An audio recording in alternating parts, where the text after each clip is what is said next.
네, 안녕하십니까. 네, 병영 독서 코칭 A2 Z가 아니고 G라고 하죠, 그죠? MZ 세대가 아니고 MG 세대라고 하죠, 그죠? A2G 발표를 맡게 된 송철민이라고 합니다.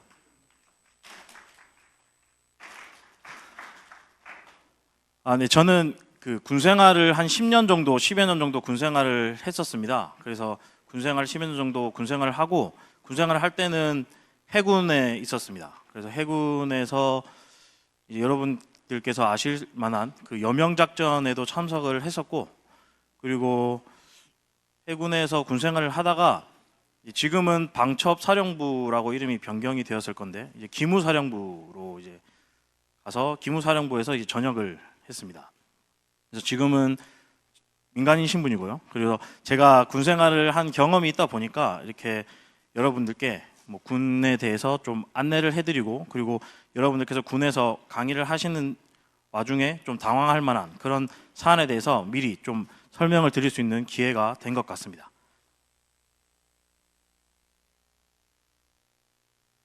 자, 혹시 여기 앞에 보이시는 단어를 자주 사용하시는 분들이 계실까요? 군인 담당관님들을 제외하시고 강사님들 같은 경우에는 우리가 흔히 사회적으로 통상적으로 사용을 하는 단어는 아닙니다. 그죠? 그 강사님들께서 아마 담당관님들과 사전에 그 수업에 관한 협조 조율을 하실 때 시간을 조율을 하실 때 아마 우리는 오후 2시, 오후 3시 이런 표현을 많이 씁니다. 하지만 군에서는 보시는 것처럼 14시, 15시, 그리고 21시 이렇게 시간을 표현을 하고요. 그리고 강사님 이런 부분은 좀 어렵겠습니다, 이런 좀 힘듭니다 라는 표현을 잘 하시지 않을 겁니다. 대신에 군에서는 이런 것들은 좀 제한됩니다 라는 표현을 많이 사용을 하실 수도 있습니다. 그리고 불출, 선탑, 채촌 이런 것들은 이제 군에서 흔히 많이 사용하는 단어, 용어입니다. 자, 이렇듯이 이제 군대라는 곳은 사용하는 용어부터 이제 낯선 것이 사실입니다. 물론 이 용어를 모르셔도 수업을 진행하시는 데 있어서는 크게 문제될 것은 없습니다. 하지만 군에서 사용하시는 용어를 조금 인지를 하고 계시면 수업간에 장병분들과 좀 거리감을 가깝게 하실 때 도움이 되지 않을까 해서 소개를 해봤습니다. 자, 그러면 이제부터 본격적으로 군에 대해서 알아보는 시간을 한번 가져보겠습니다. 자, 우리나라를 지키는 대한민국 국군의 조직을 먼저 간단하게 소개하겠습니다. 자, 국방부 예하, 합동참모본부, 육군, 공군, 해군, 육해공군, 각군 본부와 그리고 국직부대, 그리고 기관들이 있고요. 그리고 각군 본부 아래 전투를 수행하는 부대와 그리고 전투를 지원하는 전투지원부대 등으로 조직이 되어 있습니다. 좀 더 자세하게 알아보겠습니다. 자, 먼저 지상을 담당하는 육군입니다. 자, 우리가 통상 군에 간다고 하면 육군에 간다라고 생각들을 많이 하십니다.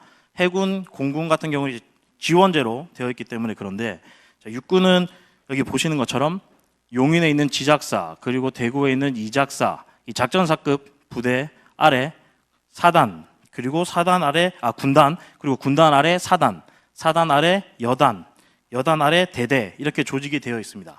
그래서 크고 작은 부대들이 전국에 분포가 되어 있고, 그 부대들이 우리의 육지, 땅을 든든하게 지켜주고 있습니다. 자, 육군의 인원 현황은 보시는 것처럼 육군의 인원 현황 중에 가장 큰 특징은 전체 36만 3천여 명 중에 용사들이 차지하는 비율이 가장 크다는 것을 알 수 있습니다. 자, 뒤에서 보시는 해군, 공군과 차이가 어떻게 되는지 한번 보시겠습니다. 자, 다음 바다를 지키는 해군입니다. 자, 해군은 군함을 통해 바다에서 전투를 하는 조직으로 함정이 육군의 전투 부대와 유사하다고 할 수 있습니다. 자, 또한 해군은 타군에 비해 인원은 적은데 함정이라는 특수하고 한정된 공간에서 다양하고 복잡한 임무를 수행하고 있습니다. 자, 아까 육군과 인원 현황에서 편성에서 차이가 보이시나요? 자, 해군 같은 경우에는 육군은 병의 비율이 가장 높았던 것에 비해서 해군은 중부사 간의 비율이 가장 높은 것을 알 수 있습니다. 자, 이는 함정의 기능별로 전문적인 지식과 기술을 갖춘 간부들이 업무를 수행하다 보니 이런 특징이 있습니다. 자, 상대적으로 용사의 병의 비율은 낮은 편입니다. 자, 다음은 공군입니다. 자, 공군 부대별 특징을 살펴보면 작전사, 교육사, 군수사 등 사령부급 부대의 경우에는 고계급자 그리고 간부 위주의 인원으로 구성이 되어 있으며 우리가 흔히 생각하는 공항에 있는 비행단의 경우에는 지휘관, 참모, 그리고 간부, 병사로 인원이 구성이 되어 있습니다.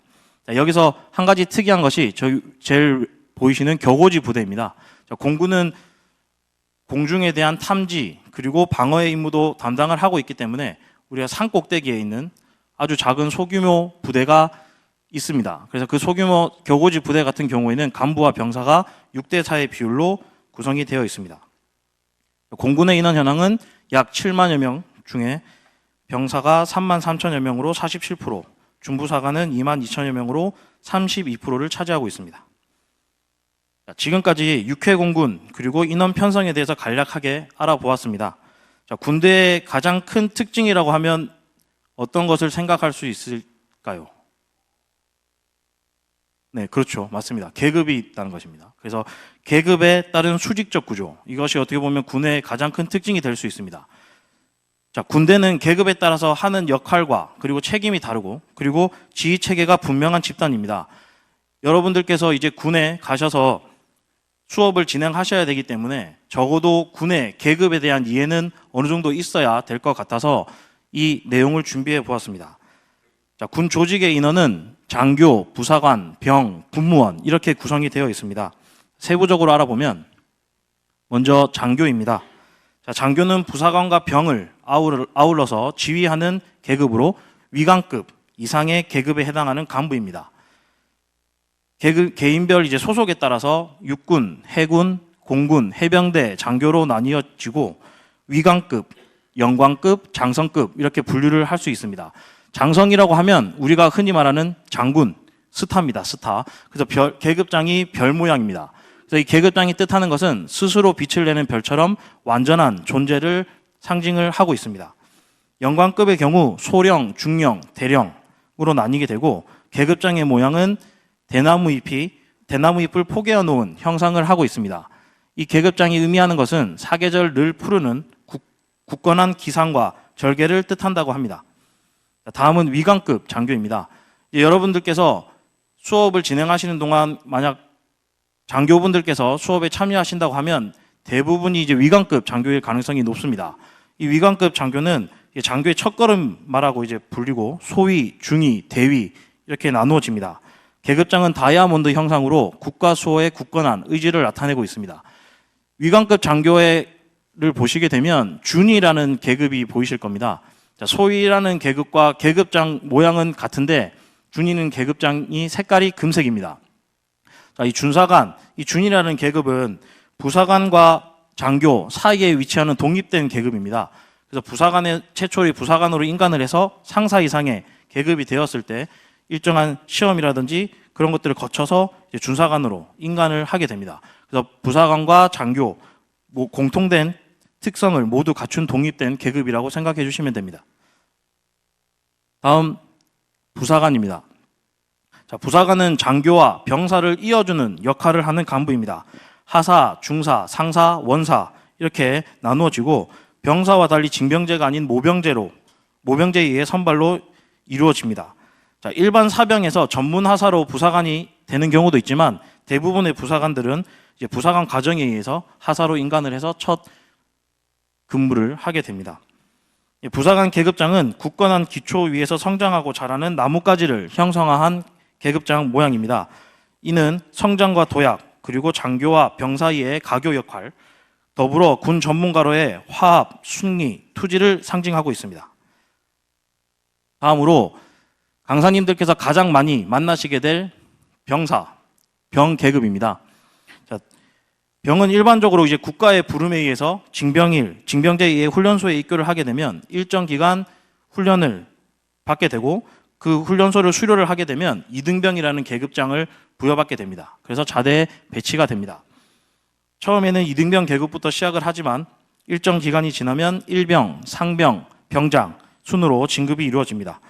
우리가 흔히 알고 있는 이 병사의 계급장은 지구의 핵심 요소인 지각, 멘틀, 외핵, 내핵의 층을 표시한 것으로 단결, 복종, 전우회를 바탕으로 한 군인 정신을 상징하고 있습니다. 자, 군대 계급과 계급장의 의미에 대해서 말씀을 드렸습니다. 우리가 부대에 가서 수업을 하시다 보면 이제 계급장과 이름, 명찰은 군복에 다 부착이 되어 있기 때문에 계급이라든지 이름은 아마 인지를 하실 수 있습니다. 그러면 과연 거기 있는 장병들을 어떻게 불러야 할지, 어떤 호칭을 사용해야 될지 강사님들께서 좀 그런 의문이 생기실 수 있어서 준비해 보았습니다. 만약 강사님들께서 부대의 장, 즉 지휘관을 만나시게 되면 그냥 해당 부대의 이름에 장님만 붙이시면 됩니다. 자, 군단장님, 사단장님, 여단장님, 연대장님. 자, 해군 같은 경우에는 함장님, 전대장님, 전단장님, 공군은 비행단장님, 이렇게 장님만 붙이시면 됩니다. 근데 강사님들께서 지휘관을 만나시는 경우는 흔치 않을 거라고 생각을 합니다.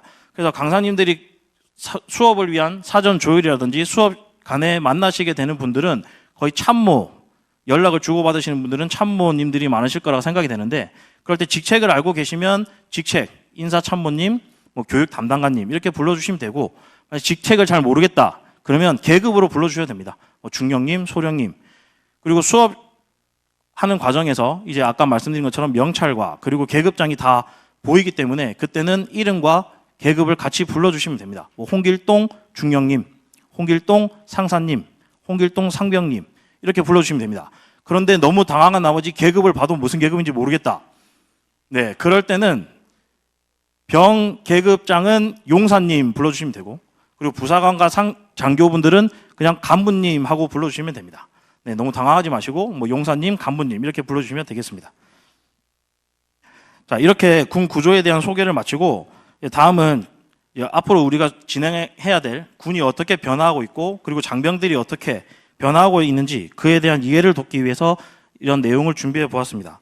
자, 군대는 최근 많은 변화의 움직임을 보이고 있습니다. 4차 산업혁명이나 신기술 그리고 MZ세대의 대두 등의 환경 변화에 발맞춰서 시대에 부합한 혁신을 목표로 뼈를 깎는 변화의 노력을 하고 있습니다.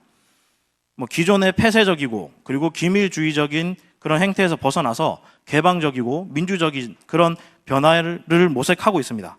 이러한 변화가 MZ세대의 특성과 맞물리면서 병영 문화 패러다임도 새로운 방향으로의 변화를 모색하고 있습니다. 특히 생활복지, 근무복지, 경력복지, 소득복지 이런 측면에서도 최상의 서비스를 제공을 하면서 장병들이 안정된 환경하에서 부여된 임무를 수행할 수 있도록 군은 최선의 노력을 다하고 있습니다. 어쩌면 이제 저희가 진행하는 이 병영 독서 코칭도 그러한 변화의 바람 속의 한 단면이라고 볼 수 있습니다. 이 군이 예전에는 무조건 거쳐가야 할 죽은 시간, 가기 싫은데 어쩔 수 없이 가야 되는 그런 시간이라고 생각이 됐다면 지금은 장병들이 자신의 인생을 진지하게 고민하기도 하고 그리고 여러 인원들과 함께 생활을 하면서 사회성 그리고 어울림에 대해서 배우기도 하고 그리고 리더십, 팔로워십도 배울 수 있는 그러한 곳, 그러한 장소, 시간이 되기 위해서 군은 노력을 다하고 있습니다. 그 노력 중 하나가 바로 병영 독서 코칭이라고 생각을 합니다. 자, 이렇게 변화하고 있는 군 환경에서 성공적인 수업 진행을 위해서 유의하셔야 될 사안 몇 가지를 제가 소개를 하겠습니다. 보안, 그리고 수업 진행관, 그리고 기타 이렇게 나누어서 구분을 해보았습니다. 자, 먼저 보안입니다. 자, 군대라는 곳은 대한민국, 우리나라의 안보를 책임지는 곳이고 우리나라는 현재도 휴전 중인 국가입니다. 우리의 눈에 보이지 않는 사이버 공간 같은 곳에서는 지금 이 시간에도 끊임없이 전투가 벌어지고 있습니다. 군은 눈에 보이는 적뿐만 아니고 보이지 않는 적과도 지금 이 순간에도 계속 전투를 벌이고 있다고 생각을 해주시면 됩니다. 그래서 이러한 군에서 가장 중요한 것이 바로 보안입니다.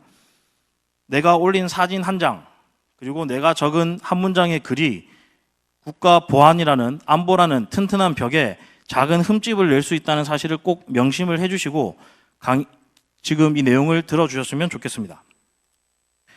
자, 보안이 생명인 군부대는 출입하기가 대단히 까다롭습니다. 강사님들께서 이제 출입 조치를 하기 위해서 담당관님과 사전 연락을 주고받으시면 주민번호, 타고 들어가는 차 종류, 차 색깔, 번호, 요구하는 것들이 상당히 많을 겁니다. 그러면 저번에도 알려줬는데 왜 또 굳이 알려줘야 되냐?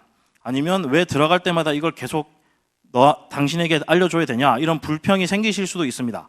하지만 이런 모든 것들이 보안 때문에 보안을 위해서 하는 과정임을 꼭 명심해 주시고 적극적으로 협조를 해 주시면 좋겠습니다. 그리고 부대에 도착하시게 되면 신원 확인 그리고 신분증과 임시 출입증 교환 이런 과정을 거치셔야 되기 때문에 상당한 시간이 소요될 수도 있습니다. 그 과정 때문에 수업이 늦어지는 경우가 생길 수도 있기 때문에 조금 여유를 가지고 부대에 도착을 하시면 훨씬 출입 조치를 받으시는데 편하시리라 생각이 됩니다. 자, 이제 출입 조치가 마치고 부대로 담당관님과 함께 부대로 들어가셨습니다.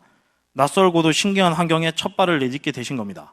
자, 그렇게 되면 수업 진행을 위한 장소로 이동을 하시는 과정에 해군 같은 경우에는 옆에 군함이 있을 수도 있고 육군 같은 경우에는 탱크, 공군 같은 경우에는 전투기가 있을 수도 있습니다. 우리가 흔히 뉴스에서나 아니면 국군의 날 행사 때 TV에서나 봤던 것들이 강사님들 앞에 실제로 있는 겁니다. 그렇게 되면 강사님들은 너무 이것을 소유하고 싶다는 생각이 너무 강하셔서 자기도 모르게 스마트폰을 꺼내서 카메라를 켭니다. 네, 그러고 사진을 막 찍으십니다. 네, 당연히 하시면 안 됩니다. 네, 부대에 있는 장비, 시설에 대한 사진 촬영은 일체 금지입니다. 그리고 극단적으로 말씀드리면 강사님의 스마트폰은 부대에 들어가시는 순간 카메라가 없는 투지폰이라고 생각을 해주시면 편할 것 같습니다.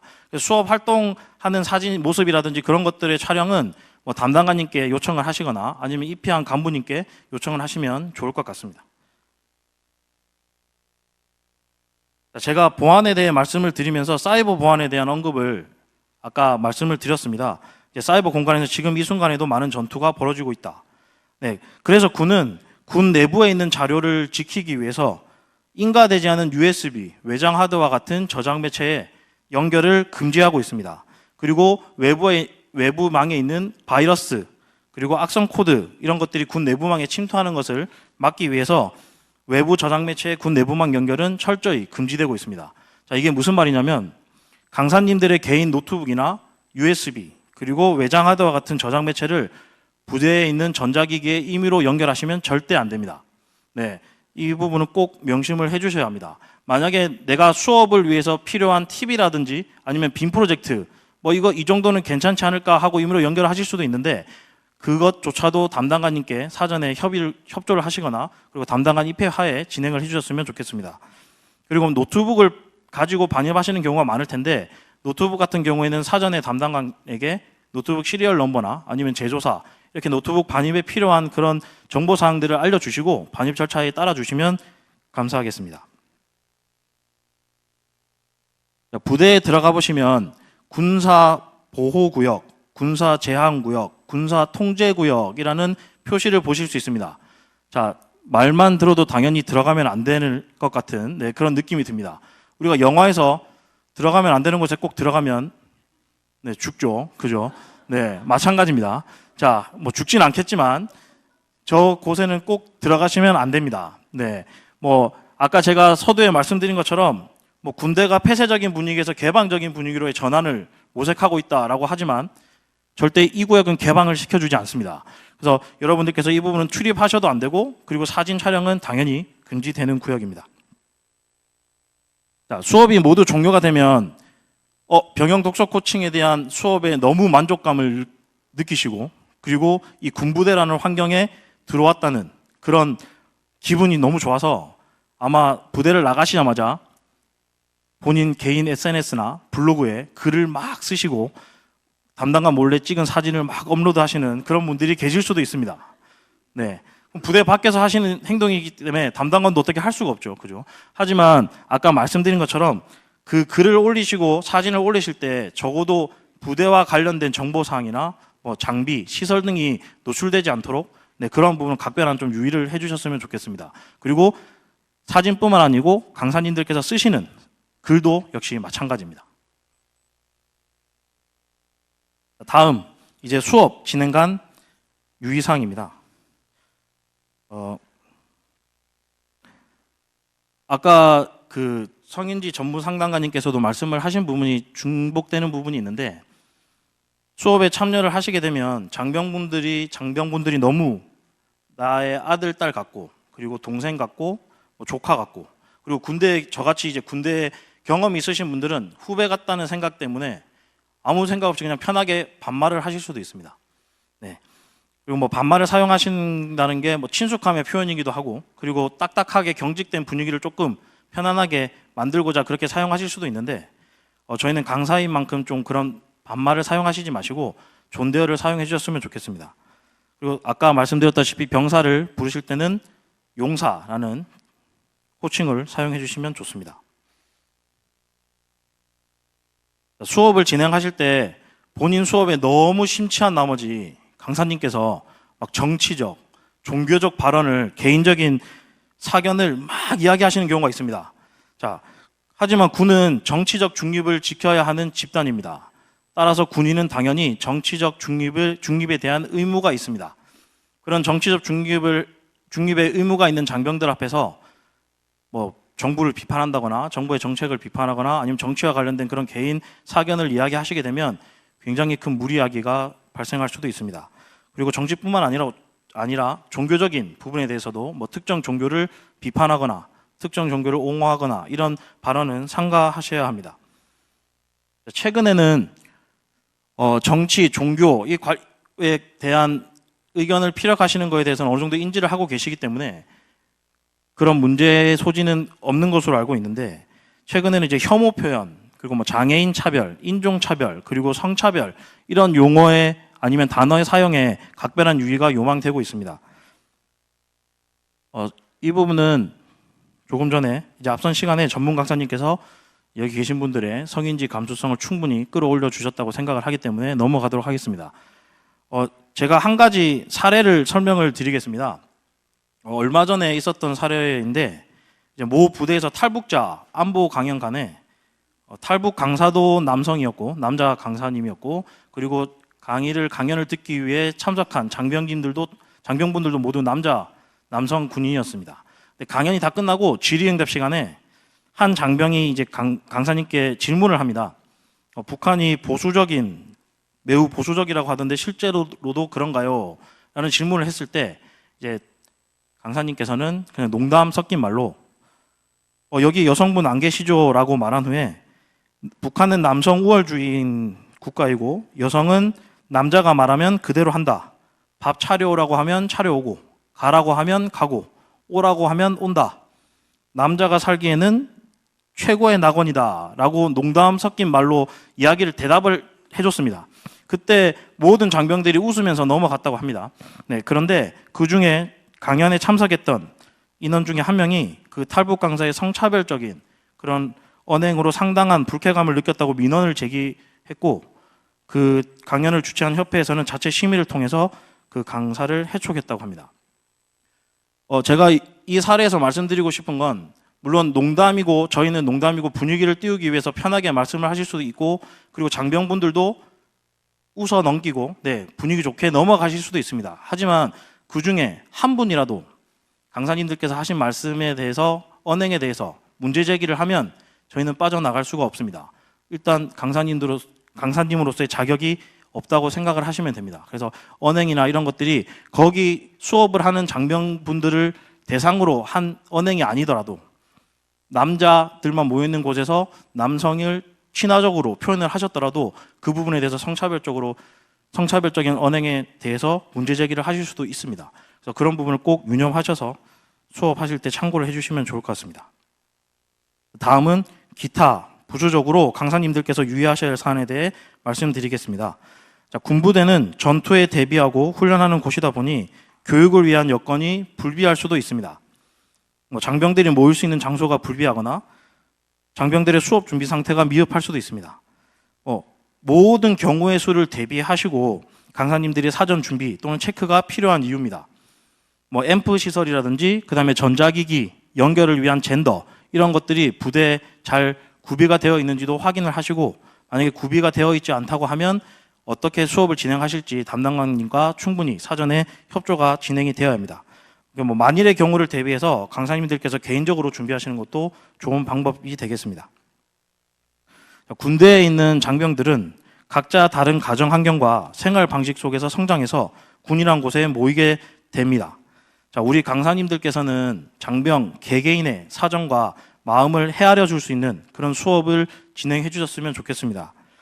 군 생활에 잘 적응하지 못하고 있는 용사가 있을 수도 있고, 그리고 한부모 또는 다문화 이런 가정 등 다양한 환경에서 성장한 장병이 있을 수도 있습니다.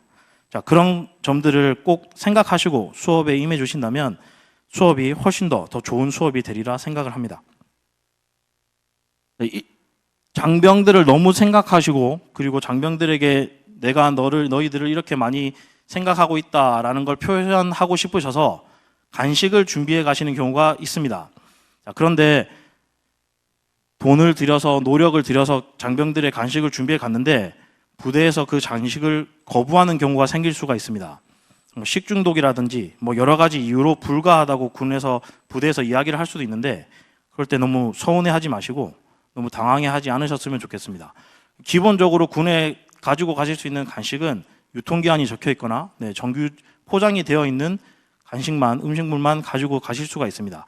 근데 이것도 혹시나 안 될 수가 있기 때문에 간식을 꼭 주고 싶다라는 강사님께서는 사전에 부대 반입 여부에 대해서 한번 확인을 체크를 하시고 간식을 구매하셔서 가지고 가셨으면 좋겠습니다.